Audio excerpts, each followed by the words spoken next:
burunning sada bir xonish bor bo'lib, u nihoyat chiroyli bir bovoq tug'ibdi. Bu bovoqning terilari qorga o'xshash oq bo'lib, uningga Qor malika deb chiroyli ism qo'yilibdi. Podshoh bilan xonish Qor malikini shunchalik yaxshi ko'radi ekan. Biroq bunday yaxshi kunlar uzoqqa bormabdi. Xonish tuyuqsiz kasal bo'lib, olamdan o'tibdi. Oradan uzoq o'tmay, podshoh yana bir xonish apti. Bu xonishmi nihoyat chiroyli ekan. Biroq uning ko'ngli nihoyat qora bo'lib, uning bir sehrli aynagi bor ekan. Bu aynak dunyoda bo'layotgan hamma ishlarni bila oladi ekan. Xonish har kuni aynakning oldiga kelib, "Hay, sehrli aynak, qani aytqina, bu dunyoda hammadan kim chiroyli?" deb so'raydi ekan. "Xonish oliylari, sizlar bu dunyodagi eng chiroyli kishi jummo?" deb javob beradigan sehrli aynak. Xonish bunday gaplarni anglagan chog'da nihoyat xushal bo'lib ketadi ekan. Uzoq yillar o'tgandan keyin Qor malikami cho'nglab, texmi chiroylilashib ketibdi. Bir kun xonish yana odati bo'yicha sehrli aynakdan so'rabdi. "Hay, sehrli aynak, qani aytqina, bu dunyoda hammadan kim chiroyli?" "Xonish oliylari, Qor malika sizlardan ming chiroyli" deb javob beribdi sehrli aynak. Shuning bilan xonish darg'azabga kelib bir ovchini chaqirib kelibdi. Hamda uningga Qor malikini o'rmonlikqa olib o'ldirib o'tishni, ondan uning yuragi bilan o'pkisini elib o'zi bilan ko'rishishni aytibdi. Helimi yaxshi, bu ovchi nihoyat oq ko'ngil ekan. U o'rmonlikqa borgandan keyin Qor malikini qo'yib o'tib, uning o'rniga bir yov hayvonning o'pkisi va yuragini elib xonish bilan ko'rishibdi. Shuning bilan xonish Qor malikini o'ldi deb o'ylab, nihoyat xush bo'lib ketibdi. Bu chog'dagi Qor malika o'rmonlikning ichida qo'rqqandan yuguribdi. Oxiri qorong'i kelishdan burun bir kichik uyning oldiga kelib to'xtabdi.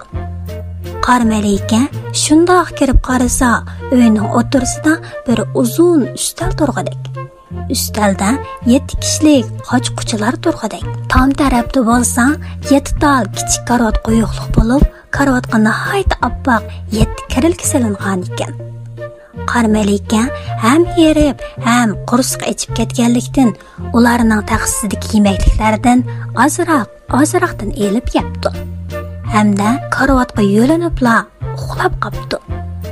Kech kirganda 7 bobi uyga qaytib kelibdi. Ular jinchiroqni yondirib qaragandan keyin ustal ustidagi yemekliklarga birisining cheqilganligini tuyibdi. Arqadan ular karvatda uxlayotgan Qor malikini payqab qopdi.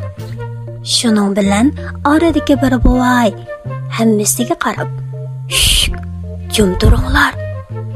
Bundoq go'zal qizni uyg'otmayli" debdi. Bu chaqda Qor malikim uyg'onibdi. U beshidan o'tganlarini 7 papaga oldirmay deb beribdi. 7 papa uningga nihoyat ich og'ritibdi. Hamda uni o'zlari bilan birga turmush kechirishga taklif qilibdi. Shuning bilan Qor malika har kun 7 papaning kiyimlarini yuvib, tomoq etib, ularga yordamlashibdi.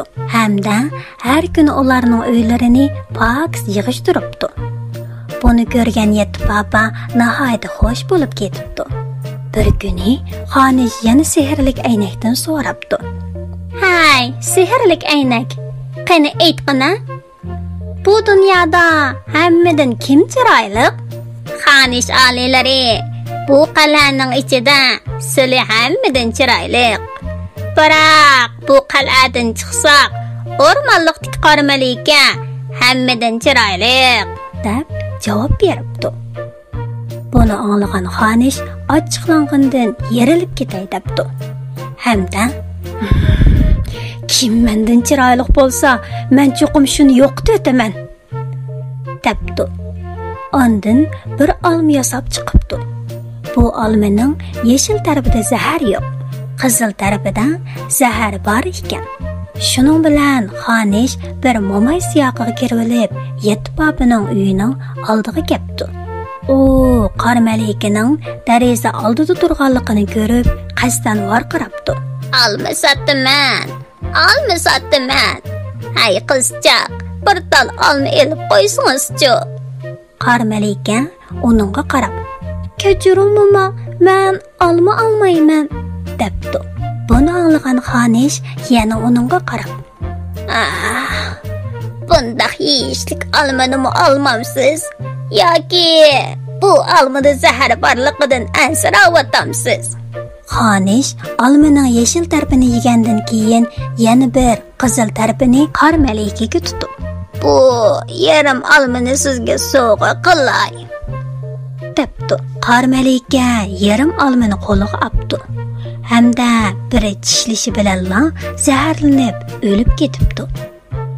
Yetti baba uyga qaytib kelgandan keyin qor malikani ko'rib, nihoyat azoblanib yig'labdi. Ular yig'labdi. Biroq qor malik o'lgan bo'lsa-mu, hayot vaqtiga o'xshash nihoyat chiroyli ekan. Yetti baba uningga qiymagan holda uningga bir kristal taut yasabdi. Ondan tautni ko'tarib tog'ning ustiga chiqib qo'yibdi. Hamda har kuni bir odamni o'rinlashtirib, uning qishida qorovullik turg'izibdi.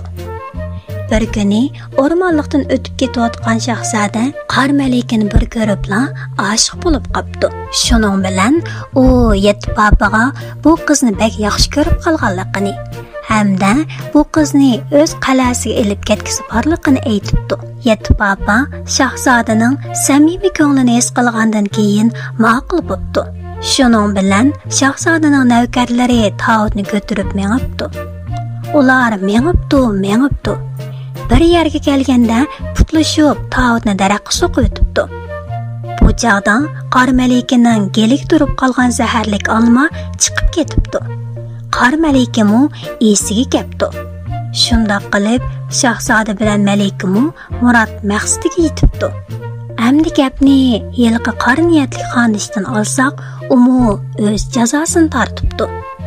Aslida podshoh o'z qizining Xonish tarafidan o'ldirilib anglagandan keyin uni qal'adan qo'g'lab o'tibdi. Shuningdan keyin shahzoda bilan qor malika baxtli turmush kechirishga boshlabdi.